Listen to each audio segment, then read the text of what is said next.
اچھا جی، اب ہم تھوڑی سی یہ بات کریں گے کہ جس سرخ گائے کی بات کی گئی ہے، اور چونکہ اس کی بنیاد جو ہے وہ تورات شریف کے اندر موجود ہے، گنتی اور باب نمبر 19 میں، اور پھر اس سے جو یہودیوں کا جو تصور تھا، جو اس سے مستنبت کہیں، یعنی بنیادی طور پر گائے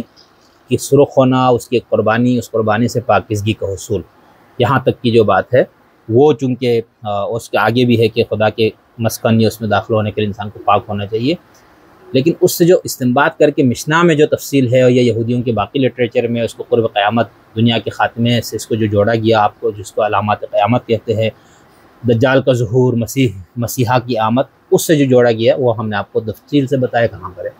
اب ایک چیز جو ہمارے یہاں پہ لوگ پوچھتے بھائی اس کا اسلامی لٹریچر میں، تو اسلامی لٹریچر میں سب سے پہلے تو قرآن مجید میں بنی اسرائیل کے حوالے سے ذکر ہے گائے کے ذبح کا، ٹھیک ہے۔ قرآن میں بنی اسرائیل کی 2 قسم کی گایوں کا یا بچھڑوں کا ذکر ہے۔ ایک تو وہ جس کی انہوں نے سامری نے جو ایک بچیا بنایا، پھر لوگ اس کی عبادت میں پڑے، حضرت موسیٰ جب کوہ طور پہ تشریف لے گئے، حضرت ہارون پیچھے اس قوم کی نگرانی پر مامور تھے،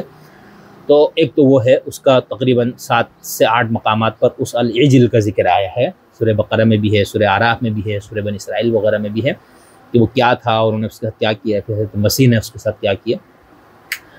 حضرت موسیٰ علیہ السلام نے کیا کیا، ایک تو وہ ہے۔ دوسرا ہے وہاں پر سورہ بقرہ میں ایک واقعہ ان کے تاریخ کا بیان کیا گیا ہے کہ ان سے کہا گیا تھا تم ایک گائے کو ذبح کرو، ٹھیک ہے۔ اس گائے کو ذبح کرنے میں اس کے جو رنگ کی بات کی گئی تو وہاں پر صفرا کا رنگ ہے، یعنی زرد رنگ۔ تو اب ہم یہ دیکھیں گے کہ کیا اس بقرے کی، اس سورہ بقرہ میں جو قصہ گائے ہے، اس کا گنتی میں موجود جو گائے کا ذکر ہے، جو وہاں توبہ کے حوالے سے ذکر تھا، اس میں کوئی ریلیشن شپ ہے یا نہیں ہے، ان کا آپس میں کوئی تعلق ہے یا نہیں ہے، ٹھیک ہے۔ اس پہ ایک تو ہم مسلم اس کا بھی دیکھیں گے اور مسیحیوں کا بھی ایک نقطہ نظر دیکھیں گے۔ دوسرا پھر ہم اسی جو سورہ بقرہ کے اندر جو آیت ہے اس کو ہم یہ دیکھیں گے کہ وہاں پر بعینہ ہی وہی واقعہ جس تفصیل کے ساتھ وہاں پر ہے، کیا وہ تورات میں، انجیل میں، سابقہ ان کے لٹریچر میں ہے یا نہیں ہے، اس کو ہم دیکھیں گے۔ تیسری چیز ہم یہ دیکھیں گے کہ سورہ بقرہ میں جو گائے کو ذبح کرنے کا حکم دینے کا جو واقعہ ہے وہ کیوں ہے، مطلب کیوں ذبح کرے بھائی، کوئی مقصد، کوئی پس منظر، اس کا کوئی پرپز بتایا گیا ہے یا نہیں، یہ دیکھیں گے ہم۔ اچھا، اس کے اندر چونکہ پہلے گائے کے ذبح کا ذکر ہے، اس کے بعد پھر یہ 2 آیتوں میں ہے کہ تم نے ایک آدمی کو قتل کیا تھا تو اللہ نے چاہا کہ اس قاتل کا سراغ لگایا جائے، تو اس میں ہم یہ دیکھیں گے کہ کیا یہ دونوں مفسرین نے ان دونوں کو ایک ہی واقعہ، ایک ہی چیز کے طور پر بیان کیا، یعنی گائے کو ذبح کرو، اس گائے کی یہ خوبیاں ہو، یہودیوں نے بنی اسرائیل کے لوگوں نے حضرت موسیٰ سے پوچھا رنگ کس طرح ہو، گائے کیسی ہو، عمر کیا ہو، پوری تفصیل اس کا تو انہوں نے اس کو ذبح کیا، قرآن کہتا ہے۔ تو اس ذبح کا مقصد کیا اس مردے کو زندہ کرنا تھا؟ اگر ایسا تھا تو اس مردے کو زندہ کرنے کا واقعہ یا اس کو بالکل اینڈ میں کیوں بیان کیا، یا آخر میں ترتیب جو ہے وہ الٹ کیوں ہے؟ یعنی ہونا تو یہ چاہیے نا، یہ کہا جائے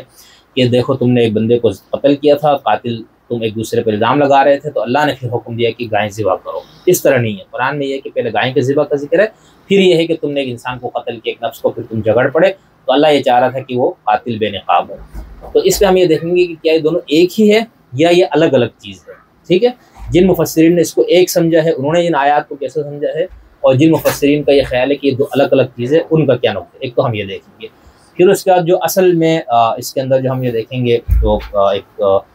ہماری اس گفتگو کی جو ایک منفرد بات ہوگی انشاءاللہ وہ یہ ہوگی کہ اس پورے مسلمانوں میں جتنے بھی فرقے بڑے ہیں اس وقت، ٹھیک ہے، گروہ، یعنی شیعہ اور شیعہ کے مفسرین، اہل سنت کے مفسرین، اور پھر کچھ وہ مفسرین جن کو ہم شیعہ سنی دونوں میں نہیں رکھتے، وہ اپنے آپ کو بھی نہیں رکھتے، یعنی مسالک سے ماوراء مفسرین کو ہم دیکھیں گے، اور پھر آخر میں اس کے اندر پھر ہم اہل قرآن کے بھی دیکھیں گے، علامہ پرویز کے موقف بھی دیکھیں گے، اور پھر اس کے ساتھ ساتھ ہم احمدیوں کا موقف بھی دیکھیں گے، یعنی چونکہ احمدی بھی قرآن کو مانتے ہیں، انہوں نے قرآن کی بڑی تفسیریں کی ہوئی ہے، تو ہم یہ بھی دیکھیں گے کہ احمدیوں کا کیا موقف ہے، ٹھیک ہے۔ تو سب سے پہلے ہم یہ جاتے ہیں ایک مسیحی جو ویب سائٹ میں نے آپ کو بتایا تھا، اس پہ تمام، یعنی عربی میں ابھی تک جتنا کام تورات، انجیل، ان سب پہ وہ وہاں پر موجود ہے، مختلف سوالوں کے جوابات بھی دیے جاتے ہیں، جیسے آپ کے دارالافتاء وغیرہ کے ویب سائٹ سے۔ تو یہ ہے ST ٹاکلا آرگنائزیشن ORG، ٹھیک ہے۔ اس کے اوپر ایک سوال کسی نے پوچھا ہے کہ حل ہناک صلۃ بین البقرۃ الحمراء التي قدمت ذبیحہ خطیہ عدد 1919 و بین سورہ بقرہ، یعنی یہ سوال یہ کیا گیا کہ بھائی جو کتاب عدد یعنی گنتی میں جو واقعہ ہے باب نمبر 19 میں ایک سرخ گائیں کے ذبح کرنے کا، اور جو سورہ بقرہ مسلمانوں کا قرآن ہے، کیا ان دونوں کے درمیان کوئی مناسبت ہے یا نہیں؟ تو وہ جو جواب دینے والے نے جواب دیا ہے کہ نعم، ہاں، فالحادثۃ واحدۃ، واقعہ ایک ہی ہے۔ یہ مسیحی نقطۂ نظر بتا رہا ہوں میں، ابھی مسلمانوں پہ ابھی جائیں گے ہم۔ لقد کلم الرب موسیٰ وہارون لیأخذوا بقرۃ حمراء صحیحہ بلا عیب، ٹھیک ہے، اس کے اندر یہ پوری صفات بتائی ہے، سب کچھ ہے۔ پھر وہ اس کے بعد وہ لکھتے ہیں کہ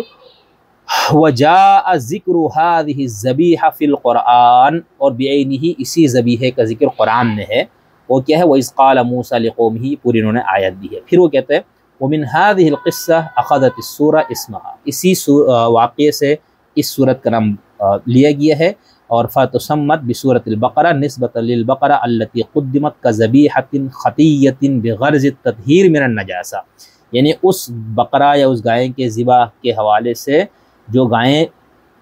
پیش کی گئی تھی ذبیحہ کے طور پر، کس چیز کی ذبیحہ کے لیے؟ ان گناہوں کے لیے جس کی وجہ سے انسان ناپاک ہوتا ہے، اس سے طہارت کے لیے۔ اس سے پہلے میں آپ کو بتا چکا ہوں کہ مسیحیوں میں نے اس گنتی کی اس باب نمبر 19 کی ایک اشاری تفسیر کی ہے، جس کے اندر انہوں نے یہ بتانے کی کوشش کی ہے کہ بھائی یہ جو گائے کا پورا قصہ ہے یہ منطبق ہوتا ہے حضرت مسیح کی قربانی سے، ٹھیک ہے، وہ آپ دیکھ لیجئے گا، گفتگو کا پچھلے حصہ سن لیجئے گا۔ یہاں پر ہم چونکہ قرآن والی اس پہ ہے تو میں نے اس لیے مسیحیوں کا ایک موقف دیا، ویسے مستشرقین کا یا اور بہت سے جو سخت مذہب پہ اسلام پہ تنقید کریں وہ یہ کہتے ہیں کہ بھائی یہ جو قرآن میں جس بقرہ گائے کے ذبح کا ذکر ہو تو قرآن میں ہے ہی نہیں، ٹھیک، اب تو تورات میں ہے ہی نہیں، یعنی موسیٰ علیہ السلام کی زندگی کا واقعہ ہے تو تورات میں کیوں نہیں؟ بعینہ ہی وہی واقعہ جو قرآن میں، ٹھیک ہے، یہ تو موجود ہے۔ کہ اب ہم نے یہ دیکھنا ہے کہ مسلم مفسرین نے اس آیت کی تفسیر کرتے ہوئے کیا گنتی کا حوالہ دیا ہے؟ ایک تو یہ، اگر اس کا دیا ہے تو کس مفہوم میں دیا ہے، اور کسی اور جگہ سے حوالہ دیا تو وہ کیوں دیا، یہ دیکھنا ہے۔ اور جن مفسرین نے بالکل ہی اس کو چھونے کی بھی زحمت نہیں کی وہ الگ بات ہے۔ پھر اس آیت کے حوالے سے ہمارے ہاں دو قصے بہت مشہور ہے مسلمانوں میں، وہ دونوں قصے اسرائیلیات کے نام سے آپ لوگ سمجھتے ہیں، پیش کیے جاتے ہیں، ٹھیک ہے، مطلب روایات جس کے حوالے سے۔ تو ایک تو میں نے آپ کو مسیحی موقف بھی بتا دیا کہ ایک موقف ان کے یہاں پر یہ ہے کہ قرآن میں جس گائیں کو ذبح کرنے کا ذکر کیا گیا ہے وہ بعینی وہی قصہ ہے جو کتابی گنتی میں ہے، یہ ایک مسیحی موقف ہے۔ اب ہم جب اس پہ چلتے ہیں، اور پھر میں نے آپ کو پہلے بتایا تھا، ٹھیک ہے، یعنی کتاب تورات کا جو پہلا عربی میں مترجم ہے یہودی بہت بڑے عالم، ٹھیک ہے، سعدیہ بن جاؤن بن یوسف فیومی، ٹھیک ہے، یہ جب مسلمان دنیا پہ حکمران تھے، یہ اس وقت کے ایک بہت بڑے عالم، ابھی کا نہیں، یعنی کئی سو سال پہلے کا ہے یہ۔ تو انہوں نے جو تورات کا ترجمہ کیا تھا، میں نے آپ کو پہلے پڑھ کے بھی سنا ہے، دوبارہ میں آپ کو پڑھ کے سنا دیتا ہوں۔ اب کچھ لوگ کہتے ہیں انہوں نے اس کے اندر جو ترجمہ اس کا کیا ہے اس کی وجہ یہی ہے کہ وہ مسلمانوں کے اندر رہتے ہوئے مسلمانوں سے متاثر تھے۔ سعدیہ صاحب بن جاؤن نے اس کا ترجمہ کیا کیا تھا، میں نے آپ کو بتایا کہ اللہ نے مر بنی اسرائیل، اللہ نے کہا کہ بنی اسرائیل کو بتاؤ بِأَن يَأْتُوكَ بِبَقَرَةٍ صَفْرَاءٍ صَحِيحَةٍ، کہ ایک زرد قسم کا بالکل صحیح سالم بے عیب گائے کو آپ کے سامنے لائے۔ یہ ایک یہودی عالم کا ترجمہ ہے جس نے تورات کا عبرانی زبان سے عربی میں پہلا ترجمہ کیا تھا، ٹھیک ہے، یہ میں نے آپ کو بتا دیا کہ انہوں نے بھی یہاں پر سرخ کی بجائے صفرا اس کا ترجمہ کیا ہے۔ اب ہم چلتے ہیں سب سے پہلے تو اس آیت پہ جس آیت کے اندر اس کا ذکر ہے، وہ آپ پہلے آیت پڑھ لیتے ہیں، اس کا ترجمہ آیتیں یہ ہے سورہ بقرہ آیت نمبر 67، ٹھیک ہے، 67۔ وَإِذْ قَالَ مُوسَىٰ لِقَوْمِهِ، جب کہا موسیٰ نے اپنی قوم سے، ان اللہ یأمرکم ان تذبحوا بقرہ، اللہ تم کو حکم دیتا ہے کہ تم ایک گائیں ذبح کرو۔ قال، انہوں نے کہا اتتخذون ہزوا، آپ ہم سے مذاق کرتے ہیں۔ قال، موسیٰ نے کہا اعوذ باللہ ان اکون من الجاہلین، اللہ کی پناہ مانگتا ہوں اس سے کہ میں جاہلوں میں سے ہو جاؤں۔ اس کے بعد یعنی پوری آیت جیسے میں نے آپ کو بتایا کہ سورہ بقرہ کی آیت جو ہے 67 سے لے کر آخر تک ہے، یہ میں بلکہ یہاں سے پڑھ کے سنا ہی دیتا ہوں، تاکہ میں چاہ رہا تھا کہ ایک ہی آیت سناؤں، لیکن مجھے لگتا ہے کہ ساری آیتیں یہاں سے ایک مرتبہ پڑھ لے تو زیادہ بہتر رہے گا، تاکہ ہمارے پاس پورا اس کا مفہوم آ جائے۔ آیت پہلی پڑھ لی، دوسری ہے وَقَالُوا ادْعُ لَنَا رَبَّكَ يُبَيِّن لَنَا مَا هِيَ، تو قوم کے لوگوں نے کہا ہے موسیٰ اپنے رب سے دعا کرو وہ بتائے کہ وہ گائیں کس قسم کی ہو۔ تو موسیٰ نے کہا قال انہ یقول انہا بقرۃ لا فارض ولا بکر عوانم بین ذالکا، تو کہا کہ بھائی اللہ تعالیٰ نے یہ کہا ہے کہ وہ گائیں جو ہے بالکل بوڑھی بھی نہ ہو اور نہ بالکل بن بیاہی بچھیا، بلکہ ان دونوں کے بین اوسط عمر کی ہو، پھر جو تمہیں حکم دیا جا رہا ہے تم وہ کر گزرو۔ قالوا ادع لنا ربک یبین لنا ما لونھا، قوم کے انہوں نے کہا اچھا اللہ سے یہ پوچھ کے بتاؤ کہ بھائی گائے کا رنگ کس قسم کا ہو۔ تو قال، موسیٰ نے کہا انہ یقول، اللہ کہہ رہا ہے کہ انہا بقرۃ صفراء فاقع لونھا تسر الناظرین، کہ وہ ایسے شوخ گہرے زرد رنگ کی ہو کہ دیکھنے والے کا جی خوش کر دے۔ یہ ترجمہ میں نے آیت اللہ العظمیٰ محمد حسین نجفی کی تفسیر سے یہ ترجمہ کر رہا ہوں۔ اس کے بعد ہے قالوا ادع لنا ربک یبین لنا ما ہی، انہوں نے کہا بھائی ہمیں مزید بتاؤ یار، ہمیں سمجھ میں نہیں آ رہا وہ گائیں کیسی ہو۔ تو ان البقرہ تشابہ علینا وانا ان شاء اللہ لمہتدون، تو انہوں نے کہا بھائی کہ کھول کے بتاؤ کس طرح کی گائیں ہو، کیونکہ ہم پہ گائیں مشتبہ ہو گئی ہے، اور اگر اللہ نے چاہا تو ہم اس گائیں تک صحیح راستہ پا لیں گے۔